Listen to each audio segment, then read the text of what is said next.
Swinging a drive. Right field and deep. Back goes Aquino. It's got a chance. Gone. Get out the tape measure. Long gone. Fly the W! Cubs fans, it's time to fly the W with Dustin Rhodes and Paul Crawly Gene. This is episode 25 of season number 4 of the Fly the W podcast. Crawly, the Cubs offense flounders against the Phillies. Don't forget to listen, download, subscribe. Most importantly, review the podcast and follow on all the socials. I am at Mully and Haw on X. And you can follow me at Crawly's Clubs on X, Blue Sky, and TikTok, and on Crawly's Clubhouse on Facebook, Instagram, and Threads. You could also email us at crawlysclubhouse@gmail.com. Well, Crawly, when we were together before the weekend series, we were a little bit worried about these pitching matchups, and I guess we were right. Things didn't go exactly our way, but it wasn't just the pitching. The hitting was an issue this weekend as well. Yeah, I think we both said 2 out of 3. I think we knew the one game that worried us. And then, you know, the Sunday game was the one that you just worry. A guy like Aaron Nola that has just that track record against the Cubs, you knew he wasn't going to stay 0 for whatever he was. Correct. And unfortunately, it bit him at the wrong time. Yep, definitely bit him at the wrong time. Sunday night didn't go right. Saturday afternoon didn't go right. But, hey, let's start with game 1. That went right. Yep, Cubs win 4-0. This is exactly as kind of we called it, right? The Phillies came limping in on a 4-game losing streak after getting swept by the Mets. Game did not start on time. There's a 2-hour and 10-minute rain delay. I wonder if that affected Ray at all because he walked 2 batters, but he also struck out 2 batters before getting out of the first inning. So, you know what I mean? Kind of seemed like he was a little bit off. But after that, locked in. Pitched a 1-2-3 second inning, gave up a single in the third. He ran into trouble in the fourth after striking out Kyle Schwarber and Nick Castellanos to start the inning. Max Kepler hit a 2-out single, and JT Realmuto doubled to put runners at second and third. But then he got Alex Boehm to line out to end the threat. Ray would pitch a 1-2-3 fifth. His day was done. 5 scoreless innings, 3 hits, 2 walks, both in the first inning, and 7 Ks. Just another really good outing by Ray. Dustin, we were talking last time about how his pitch count had been going up. And I think the most pitches he threw was 69. This time he threw 92. Yeah. So 23 more. He keeps building. He keeps getting better and better. He's settling into that Justin Steele open role. Kind of thought that we would want everybody else in the staff to take a step up. But right now, Colin is kind of sitting comfortably in that spot. Right. But the thing you got to worry about is you can't rely on that. I mean, that statistically, you're going to regress to the means, right? And so you need some other guys to pick it up. And we'll talk about that. But small ball was really important on Friday. It's wet. It's 45 degrees. Dustin, the wind was blowing in 16 miles an hour at left field, but there was just some unbelievable wind gusts, and it just really – boy, I don't know. I think was hard to play baseball in that weather. But the Cubs seemed like a great day to be at the ballpark. That's for sure. No, and the Cubs took advantage of the few opportunities they have. It didn't start out well. Cubs had the bases loaded in the bottom of the first, 1 out. Dansby Swanson strikes out. How many times is he has to make contact with 1 out and the bases loaded, right? It would be nice. It would be nice. I mean, it's just getting ridiculous. In the last week, he had 8 strikeouts to 20 walks in his last 20 plate appearances. So he's striking out nearly 50% of the time he comes up to the bat. That's your number 5 hitter. Yeah, that's not good. Second inning, Cubs do get on the board. PCA singles, steals second, and scores on a John Birdie double. His first Cub RBI. Congrats to John Birdie. Yeah, it was a little bit of a pickup game for him, yeah. Bottom third, Seiya doubles. Bush draws a walk, so now Dansby's up. He bunts the ball back to the pitcher. Seiya's out at third. How much confidence do you think that Counsell has in Swanson right now to call for that bunt? Well, I think he's confident that he can lay the bunt down, right? I don't think that's a good thing, isn't it? Isn't it good? No, I don't think he has confidence that I think he doesn't have confidence that he'll make contact. And so they tried the bunt and it worked awful. Yeah. He basically to the pitcher who got the easy out at third. Yeah. He can't bunt. But, I mean, his glove is unbelievable. But, yeah, he started out. I thought his offense started out great, and it's gone all downhill since then. It's bad. And so luckily, his double play partner, Nico, picks him up, hitting a single to score Bush to make it a 2-0 game in the bottom of the third. John Birdie would single and score on an Ian Happ double. Cubs take a 3-0 lead. Cubs would score one more run in the seventh. Dansby did something. He led off with a double. Nico grounded out to the right side to advance Dansby. That's what we're talking about there, right? The little things to get those runs in those hard, winter-like weather where you got Dansby at second. Right. In those conditions, you have to start baseball, right? Mm-hmm. Move them along, and then PCA lays down a bunt. And again, we've talked about PCA kind of freaking out defenders. There's a guy that can bunt. Right, and he freaks out defenders. It wasn't even that good of a bunt, but you got PCA running and Swanson running, and Hernandez rushed it, and he dropped the ball. I mean, I think he could have gotten the play at home. I don't think he was going to get PCA, but everyone was safe. So it's just that chaos that Pete creates and having the right guy with Dansby at third. With Rhea only going 5 innings, though, the Cubs would need 4 innings out of the pen, and they were able to do that without using any of their top relievers. So they went with the bullpen JV team. Caleb Thielbar pitched 1 inning. How do you feel about that, Crawly? Pitch better, and then you won't hear it. Caleb Thielbar pitched 1 inning, gave up 1 hit. Brad Keller, bumpy 7th, gave up a leadoff single and walked the next batter. But after a meeting with Tommy Hotovy, he retired the next 3 batters. Good meeting, Tommy. Tell him I said that. Drew Pomerantz made his Cub debut, giving up a walk but striking out 2 batters. And I like seeing the youngster Daniel Palencia pitched a perfect inning with 1 K. I like that, Dustin, to give him a little taste of the 9th. He has the velocity to miss bats, which is what you want in a closer. It wasn't necessarily a safe situation, but it definitely wasn't like the game. It wasn't a blowout either, right? No, somewhere in the middle. So good to give him that experience. And so when we talk about the MVP and the versus the GOATs in the game, the Billy Goats, Ian Happ was 2 for 5 with an RBI, Seiya 2 for 5 with 2 doubles, PCA 1 for 3 with an RBI, John Birdie 2 for 4 with an RBI, his first multi-hit game with the Cubs. And then we talked about Colin Rea pitching 5 scoreless inning. When we talk about the Billy Goats, Kyle Tucker, an unusually not great game, 1 for 5 with a K. How about the entire team hitting with runners in scoring position? 4 for 22 with 12 men left on base. Yeah, usually that'll bite you in the ass. In this game, it didn't. Unfortunately, the Phillies didn't look too comfortable, and all you could hope for the next game, Dustin, was that they wouldn't wake up, but that wasn't the case, unfortunately. No, and this was the game we were kind of worried about, right? With Ben Brown, seeing if he could keep the momentum going. He's had the offense backing him up in most of his starts so far this year. The Phillies got to him in 1 inning, and the Cubs didn't do much on offense. No, and here's the thing. It was another cold day. I was there, and it was so miserable, and the wind is just like right in your face. Like when I left, I had like windburn. It was like awful. Yeah. Well, and Ben Brown's out there short-sleeved. And, I don't know. Right? That might be part of the problem. Good news is he only walked 1 batter, but the bad news news. Good news, right? But yeah, all those singles, too much contact, right? No, where's the swing and miss stuff? Well, there's a couple things that ended up happening because he did have some strikeouts there. 5, right? He had 5 strikeouts. Yeah, and so he looked like he was in command the first 3 innings, and you got him where you want him. But in the 4th inning, Kyle Schwarber, a former friend, Kyle Schwarber, leading off. Ben is ahead of him 1-2, Dustin, and he hits him with the pitch. Like that's where all of a sudden the control issues come up. Mm-hmm.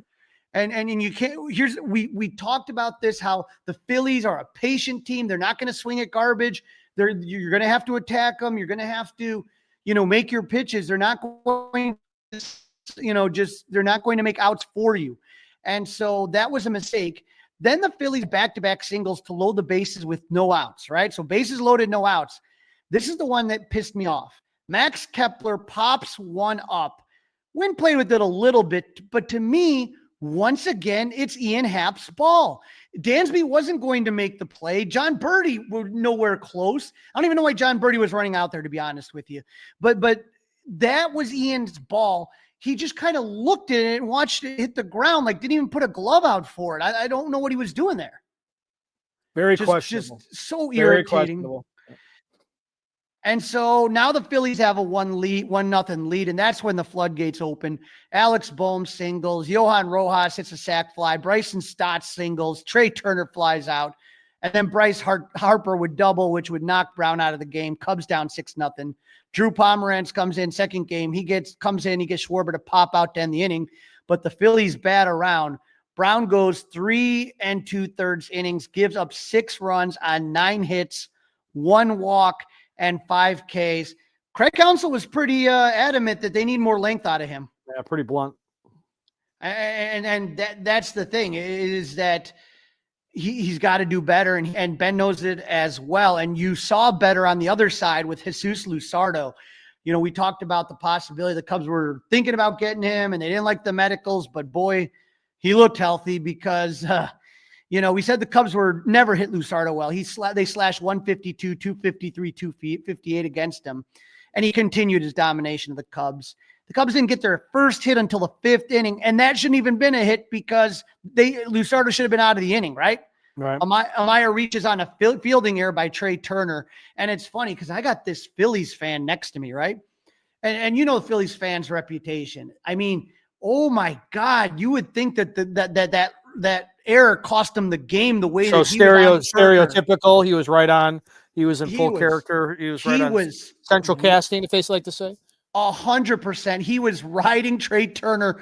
He would not let it go. Like literally, you won the game by 6 runs. Like, who cares? He literally was mad. His blood pressure boiled every time Trey Turner made any other play or was up at bat. It was ridiculous. Should have invited him on the podcast. I know, right? The next batter, John Birdie, singled for the Cubs' first hit.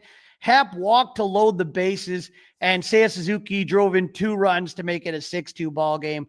Luzardo pitched 6 innings, gave up 2 runs on 3 hits with 3 walks and 5 Ks, but all the runs were unearned because of that Turner error, and 2 of the 3 hits would have never happened without the error. So if that error doesn't happen, he gives up 1 hit the entire game. Who knows if he goes longer, right? Right. Now, because of everything, yep. The Cubs have had some amazing comebacks lately, but that dream ended when Ethan Roberts struggled out of the bullpen. He gave up 3 runs in the 6th. 2 of them came on a Kyle Schwarber double and a monster home run to Max Kepler. I didn't think anything was going out that day. Cubs lose this one 10-4. MVP versus the Billy Goats. Not a lot of MVPs here. Ian Happ 1 for 2. He drew 3 walks. Seiya Suzuki 2 for 4 with 3 RBIs. And John Birdie 3 for 4. Brad Keller pitched a scoreless inning with 2 strikeouts. Goats, Ben Brown, we talked about, gave up 6 runs in 3 2/3 innings. Ethan Roberts gave up 4 runs in 2 innings. And that Swanson Horner PCA, 5, 6, 7, they were 0 for 13 with 3 Ks. Yeah, that's not going to get it done, obviously. And so, Dustin, with that loss, the Cubs had their 3-game winning streak snapped, fell to 8-4 in their last 12. But it was the first time that the Cubs Chicago starter allowed 6 earned runs in a game since March 28th in Arizona. All right, so we get to the rubber game. This was Sunday night. Jameson Taillon, Aaron Nola, and we were a little worried, figuring that Aaron Nola would eventually look like Aaron Nola again. Yeah, ESPN, Sunday Night Baseball, prime time, and at least Jameson Taillon showed up to play. He struck out the very first batter he faced. Yeah. Bryson Stott, that is going to be a strikeout number 1,000 in his career. And Dustin, that's a big deal. I don't care who you are. That is a big deal. Shows you've made longevity. You've been able to play. Wonderful accomplishment, no doubt.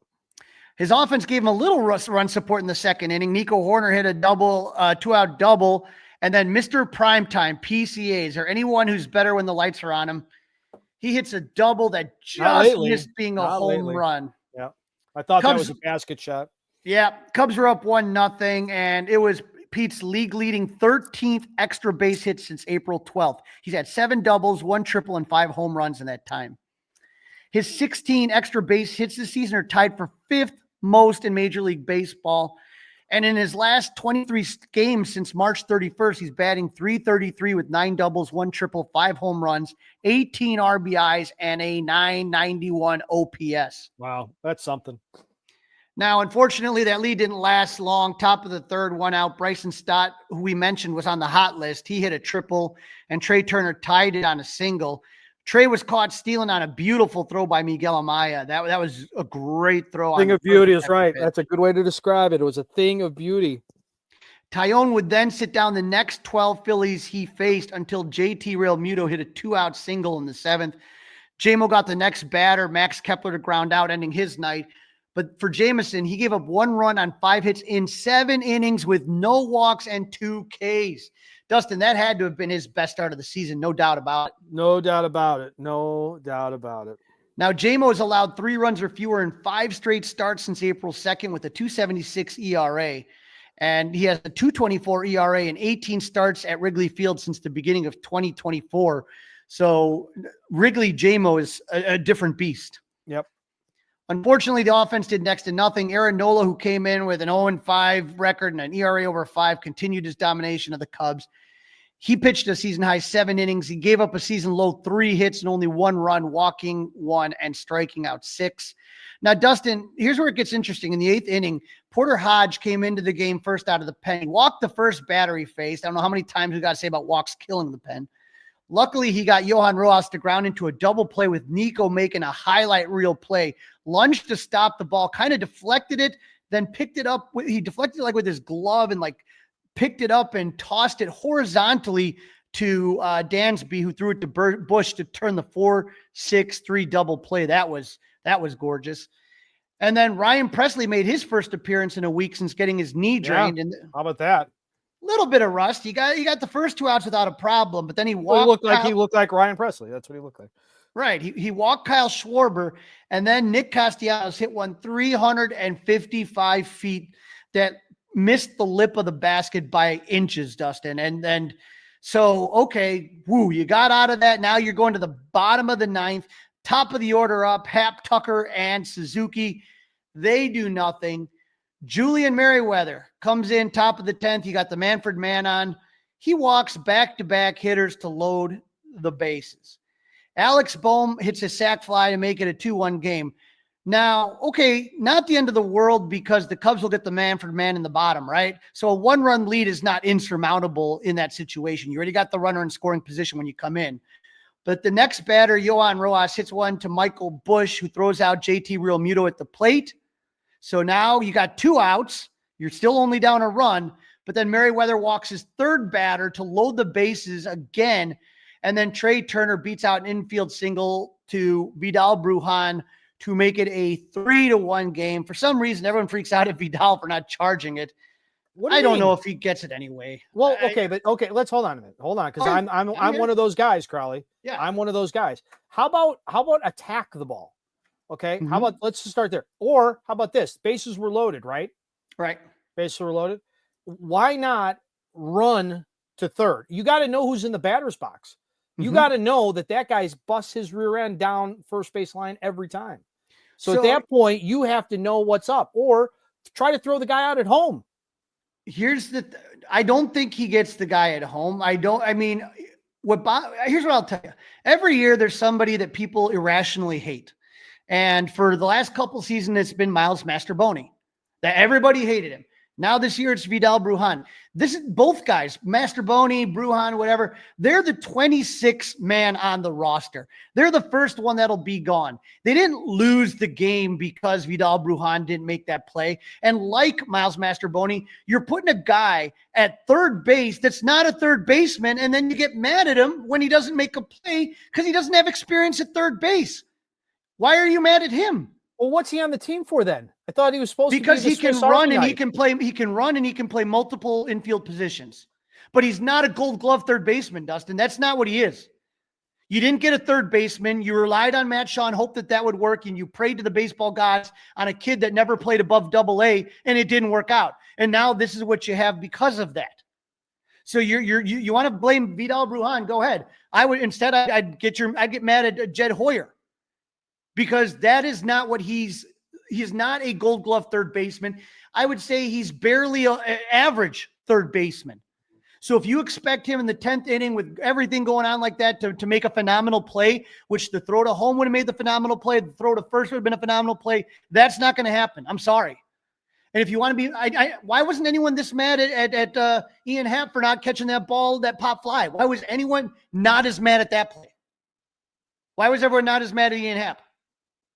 Well, I guess it's when it happens. I guess it's a good. I'm not saying it's a bad. Well, it blew the inning open when that happened. When Ian Happ can't catch a damn pop fly. When you say it's irrational, Cub fans, I take offense to that.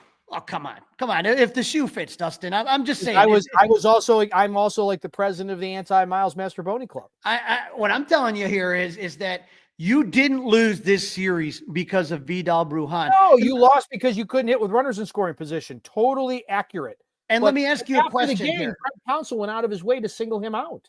Good, single him out. Why'd you put him in there when you had John Birdie who had multi-hit games? Yeah, well, why did he get benched, right? I mean, you had John Birdie who had multi-hit games on Friday, multi-hit game on Saturday, playing a solid third base. He is your best option at third base, and it sure to hell ain't Vidal Brujan. We talked about this with Justin Turner when he made the error against the Dodgers. Is that if you're talking about a very tight situation, why is he in the game? Vidal Brujan playing third in that situation.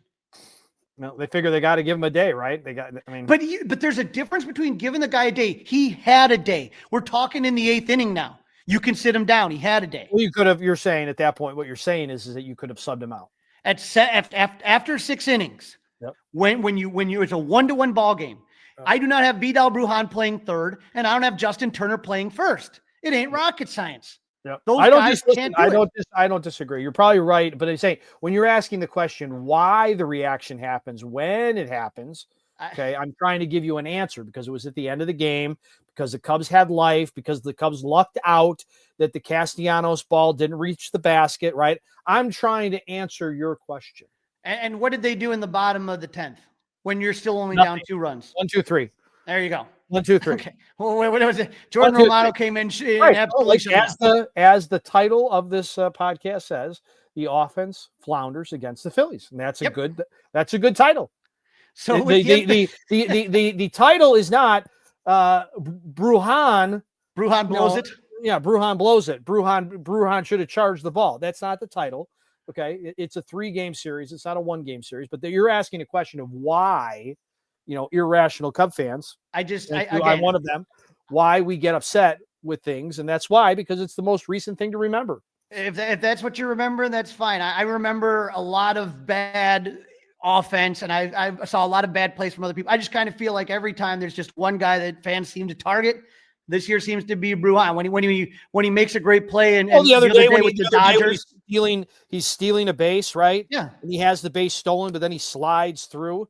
He also has like a little. That one he was blocked on. That should have been a blocked play. The fielder had it. The baby's completely blocked.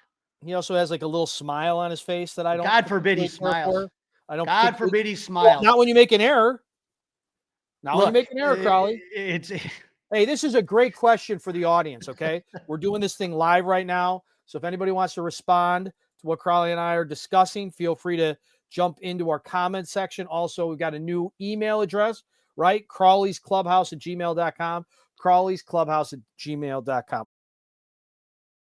Feel free to leave a 5-star review and feel free to agree with me. Also, email us. Don't forget you can watch us on Crawley's Clubhouse on the YouTube page. So, Crawly, after dropping this series, while we're doing this on a Monday, the Cubs have a day off. How do things look in the standings?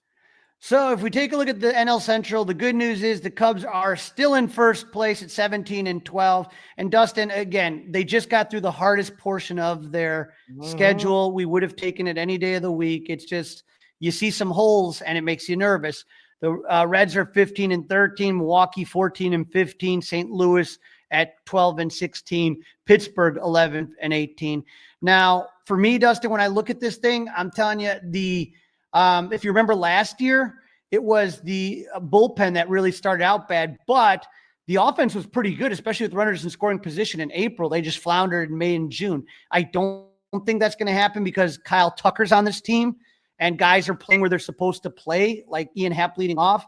But, it's something we got to watch. But Dustin, I did have the power rankings ready to go. And so when we look at the power rankings right here, there's a couple of things to look at. And one of them is the fact that the Dodgers are no longer the number 1 ranked team. Do you have any idea who it might be? The Mets? So if we're looking at it right here, is correct. It is right? the Mets. Hey. You are correct. Let's see if I can get this guy up here and hopefully. So if we're talking about the This one right here, you're looking at the Guardians moved up from 13 to 10.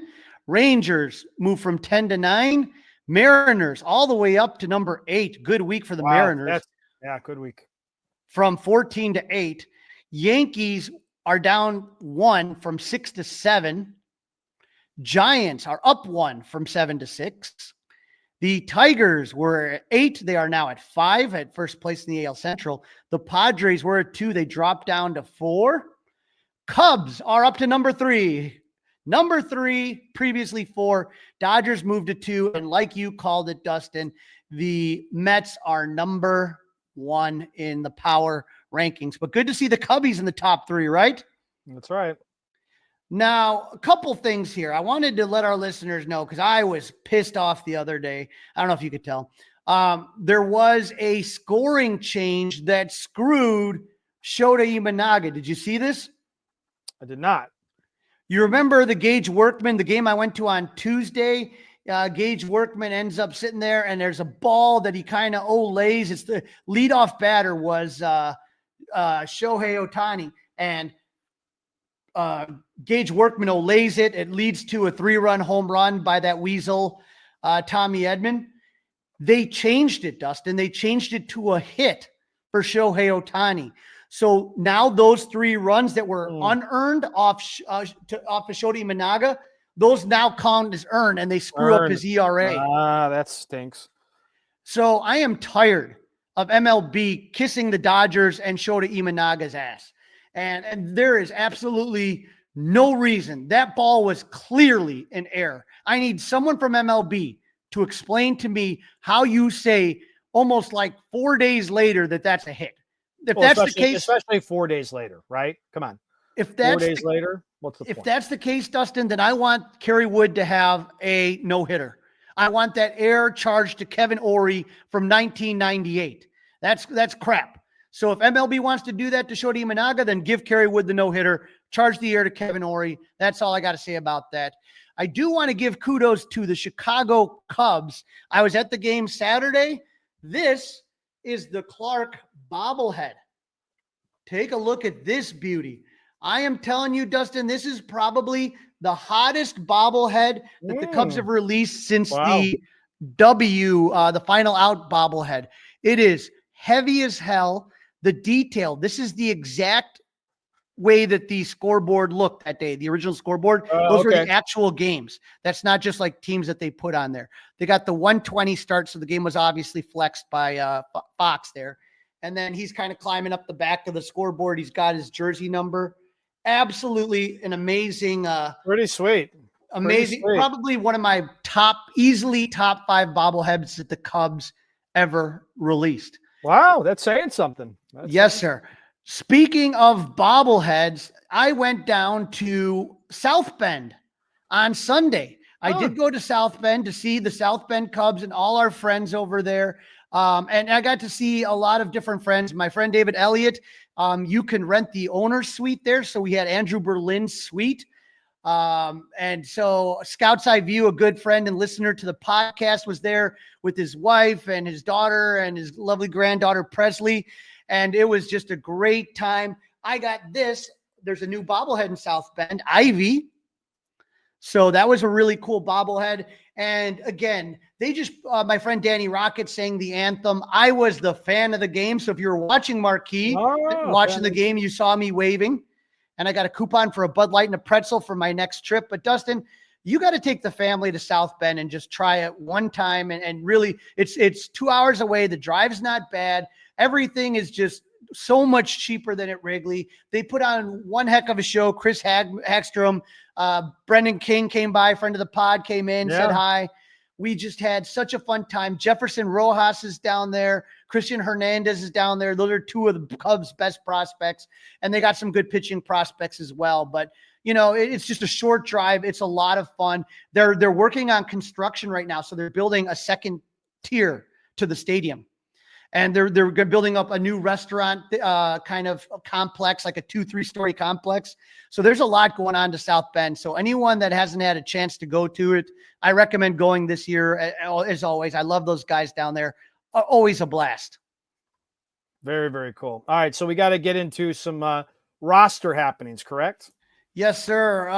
I talked about Ethan Roberts struggling on Saturday. And when when they did that, they did make a move. Tom Cosgrove, who they got off the waiver wires from Arizona, from the Padres, is up, and Ethan Roberts is down.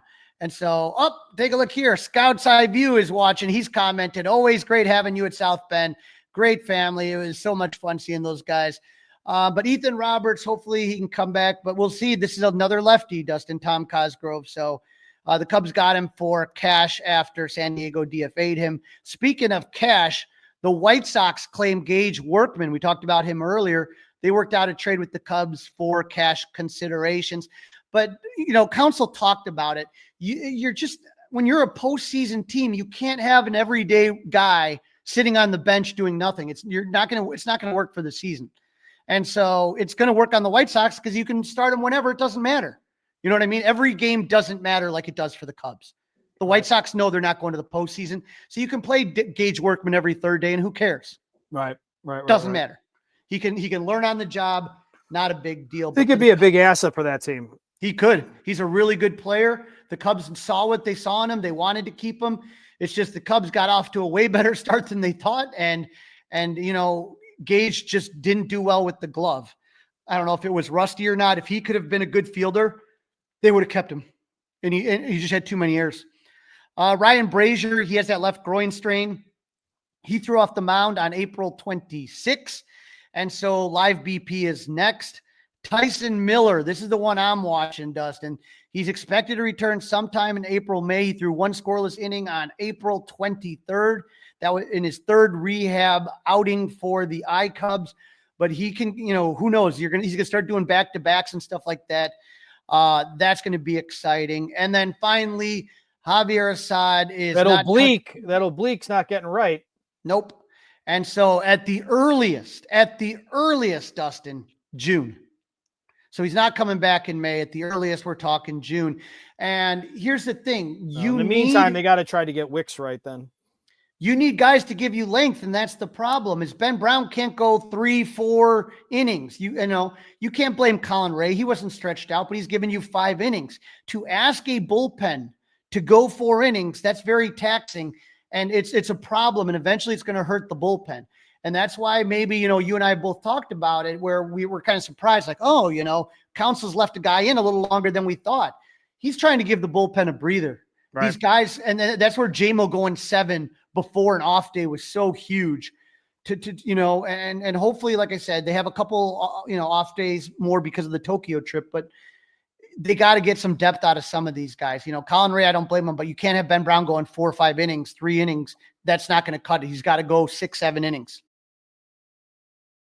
You're listening to the Fly the W podcast. Don't forget to download, review, subscribe, leave a 5-star review, email us, Crawly's Clubhouse, gmail.com. And don't forget, you can watch us on Crawly's Clubhouse YouTube page. All right. Day off on Monday, tomorrow in Pittsburgh. It's a 5:05 pregame over on the Score, Pat, Ron, and Zach. And finally getting into some divisional action.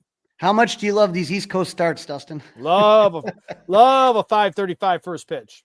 Now, the Pirates finished in the basement last year with a record of 76-86, but they seemed to do well against the Cubs last season. For a team that finished 10 games under 500, they were 6-7 against the Cubs. So what did they do this offseason to try and climb out the cellar? Not much. They got Spencer Horwitz, who they knew had a kind of a bum wrist, to play first base. Tommy Pham, we all know Tommy Pham. He's been around the block a few times. And then they added Caleb Ferguson, but they lost Luis L. Ortiz. No big deal there. Aroldis Chapman was a loss, and Michael Taylor, center fielder. But this season, the Pirates are once again in last place, 11-18.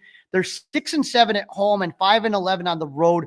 They're on a 2-game losing streak and have lost 6 of their last 10 games. How about this one, Dustin? They're 3-12 against teams with a better than 500 record. So they have only 3 wins in 15 games against teams that are better than 500. They've lost 2 of their last 3 series, getting swept by the Guardians, taking 2 out of 3 from the Angels, but then losing 2 of the 3 from the Dodgers. Like the Cubs, they had a day off after traveling back from La La Land. Big offseason acquisition. Spencer Horwitz hasn't started a game. He's in the minor leagues doing rehab right now. They lost second baseman Nick Gonzalez early in the season with a left ankle fracture. Relievers Justin Lawrence and Tim Meza went on the IL. But the biggest blow, Dustin, was losing co-ace Jared Jones, who went on the 60-day IL on March 21st with a right UCL sprain. When you talk about Paul Skenes and when you talk about Jared Jones like that, to have those two guys, that's just a 1-2 punch that any team would want. And to not have them, I think, is just absolutely brutal for this Pirates team. And part of the reason they are where they are, but they didn't do enough in the offseason to improve them. All right, let's do it. Tail of the tape, Crawly. All right, tail of the tape. I guess you can guess where this is going. It all leans Cubs. Batting average Cubs. They're hitting 260. They're third in baseball. Pirates are hitting 224th. That's 26th in baseball. Slug, Cubs are slugging 444. That's good for third in baseball, while the Pirates are 341. That's 28th in all of baseball. Runners in scoring position, the Cubs are third with 276. So look at that. Cubs third in batting average, slug, and runners in scoring position. The Pirates are 13th with 251. So much better than their average and their slug. They're getting those runners in. Starting pitching goes to the Cubs. They have a 3.72 ERA. That's 11th versus 4.18 for the Pirates, which is 20th in baseball. But the Pirates bullpen is better than the Cubs. So they do have the edge in that. Their whip is 125, 16th in baseball, while the Cubs is 150, 25th in all of baseball. Still not good enough. Fielding the Cubs. I'm looking forward to these pitching probables, Crawly. Yeah, we're doing our best on this. Fielding, defensive run saves, the Cubs are second with 15, and the Pirates are 14th with 5. So the Cubs are pretty much better at everything other than bullpen. Sorry, Crawly. I was so excited about the pitching matchups. I cut you off there. They're good. I cut off one last part of tail of the tape. My apologies. You're good, man. It's going to be an interesting pitching matchup. You got Shota Imanaga versus left-handed pitcher Andrew Heaney on Tuesday night. Shota's 2-1 with a 3.18 ERA and 6 games started with 27 strikeouts in 34 innings pitched. Shota's been struggling lately. 3 starts ago against the Rangers, he gave up 5 runs in 5 innings of work. 2 starts ago, he gave up 1 unearned run, but he only lasted 5 innings. Again, they need length out of him against San Diego, but struck out 7 and walked 3, which elevated the pitch count.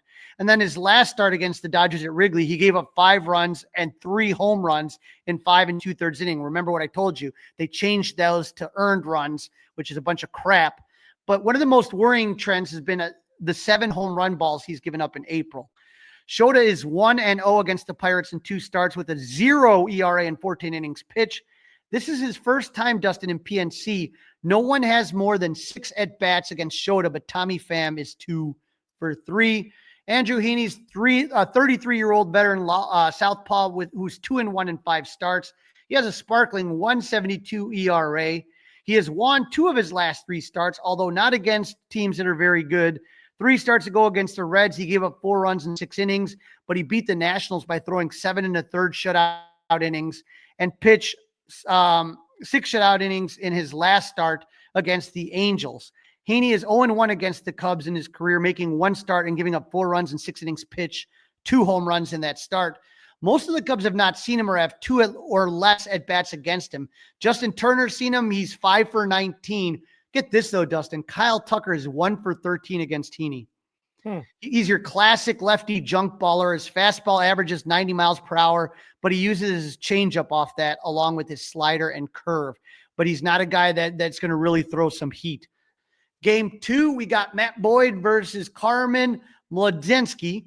Matt Boyd is 2 for 2 with a 2.54 ERA and 5 games started with 24 strikeouts and 28 1/3 innings for the Cubs. 3 starts ago, he gave up 3 runs in 6 innings against the Dodgers because of that weasel Tommy Edman. 2 starts ago, he gave up 2 runs in 5 1/3 innings against the Padres, but took the loss. But he won his last start, giving up 3 runs in 6 innings against the Dodgers. This start is not the first time this start right here for Matt Boyd is the first time he's not facing the Dodgers or Padres since his start on March 30th against Arizona. Yeah. Since March 30th, he's faced nobody but the Dodgers or the Padres. Matt doesn't have much success lifetime against the Pirates. He's 0 for 3 with a 7.11 ERA and 5 career starts. Most of the Pirates, though, don't have many at-bats against him, but Andrew McCutchen is 3 for 8, and Isaiah Kiner-Falefa is 2 for 7 against Matt. Carmen Mlodzinski is a 26-year-old righty who's been in the league for about 3 seasons, including this one. So 2 seasons prior to 2025, but mainly as a reliever. But because of injuries, he's been moved into the rotation like Colin Rea. He's 1-3 with a 6.95 ERA and 5 games started with 18 strikeouts and 22 innings. He has not thrown more than 5 innings in any of his starts. And in April, he's given up 13 runs in 18 1/3 innings. He gave up 4 runs in 4 1/3 against the Reds 3 starts ago, 5 runs in 4 innings against the Guardians 2 starts ago. Hey, but he only gave up 3 runs in 5 innings against the Angel. He's appeared in 5 games lifetime against the Cubs, all from the pen with the 2.45 ERA, giving up 2 runs in 7 1/3 innings. None of the Cubs have more than 2 at-bats against him. He throws a 95-mile-per-hour fastball, a slider, a sweeper, and a sinker. Game 3, Dustin, Colin Rea against Paul Skenes. Ray has breakfast game. This is like an 11:35 first pitch. Brunch, right? Colin Rea has been a godsend for the Cubs. He's 1-0 with a 9.96 ERA in 6 games, 3 of them starts. He made his first start 3 starts ago against the Dodgers. He went 3 2/3 innings. 2 starts ago, he gave up 1 run and 4 2/3 innings against the Diamondbacks. And he got the win last start on Friday against the Phillies, pitching 5 scoreless innings. So constantly trying to stretch him out and seeing how many innings he can get out of him. He's 2-3 lifetime against the Pirates with a 6.52 ERA in 7 games. 5 of them starts. Most of the Pirates have not faced Ray, but Andrew McCutchen is 2 for 9, Tommy Pham 0 for 6, and Jared Triolo 2 for 11. But Colin has to be on the lookout for Brian Reynolds, who is 7 for 12 against them. And Dustin, what can we say about the phenom Paul Skenes? He is 3-2 though, with a 2.39 ERA in 6 games started. But he's had just like a couple blips that have made him look human and thrown off that ERA. But in his last 3 starts against Washington, he went 6 innings, gave up 1 run. Against Cleveland, he went 7 innings and gave up 2 runs. And against the Dodgers team, he pitched 6 1/3 scoreless innings. This is never going to be easy, and he seems to have Cubs number. But I'm actually glad they're facing him. I talk to other people. You got to beat these tough guys, right? These are playoff type pitchers. That's who you're going to face in the postseason. Right. And he's 2-0 against them with a 2.25 ERA in 4 games started. He made his debut against them, if you remember. And if you take a look at Paul Skenes, nobody really hits him well. Ian Happ is 1 for 9, PCA 2 for 6, Seiya Suzuki 2 for 9. Nobody has more than 2 hits against him. So this is going to be a struggle. All right, hot and not time. We got to pick up the pace here, my friend. All righty. When we're talking about hot versus not, we have 4 hot for the Cubs. We got PCA is obviously hot. He's slashing 421, 421, 842. Miguel Amaya, 4 for his last 11, slashing 364, 417, and 636. And Ian Happ, 7 for his last 21, 333, 440, 476. On the not list, Dansby's getting a little bit better, 4 for his last 20, but still too many strikeouts. He's batting 200, 273, 360. But really cold is Michael Busch. He is 1 for his last 12, but he has 5 walks to 5 strikeouts, so at least he's getting on base. But he's slashing .083, .353, .167. For the Buccos, be on the lookout for Adam Frazier, 7 for his last 17, slashing 412, 545, 412. Old man, Andrew McCutchen, 9 for his last 24. He's batting 375, 444, 667 in the last week. And O'Neal Cruz, scary, 9 for his last 27 with a double, 3 home runs, 5 RBIs, 2 stolen bases, slashing 333, 400, 704. Yeah, in the last week. Walk that guy. In the last week, the Pirates are hitting really good. Their hot list, when I looked at it, they got right now 1, 2, 3, 4, 5, 6 everyday players, 7 everyday players that are hitting 300 in the last week. So who don't we have to worry about? Don't have to worry about Brian Reynolds, 5 for his last 25, slashing 200, 250, 200. Their first baseman, Emmanuel Valdez, is 2 for his last 16, 188, 276, 375. And Dustin, I looked this up just because I knew you were concerned. Jack Sawinski is in the minors. So so he won't be here, huh? He was hitting a home run, it seemed like every time, 1 home run per series. All right, I guess it's time to give a prediction on this one, Crawly. We Cubs haven't won a series, so we've got to get back on track. So I got the Cubs taking 2 of 3. I like game 1, Shota Imanaga. I like against Andrew Haney. I like game 2, Matt Boyd versus Carmen Mlodzinski. I do not like Colin Ray versus Paul Skenes. I just think it's going to be a low-scoring game. Cubs can't hit Skenes. The only thing you can pray is that their patient approach works and you can get them out maybe in the work fifth or sixth. work some walks, right? Run up the pitch count a little bit. I agree. I'm with you. I'm with you 100%. I think the Cubs take 2 out of 3. They've gotten through the hard part of the schedule. Now it's time to put the foot on the proverbial throat of the divisional opponent. Absolutely. No let up, pedal to the metal. I want to see what the Cubs do against these bad teams, because we've had many, many seasons where you're like, oh, they're beating the good teams. But no, I want to see them beat the bejesus out of the bad teams. Go Cubs! It's all over.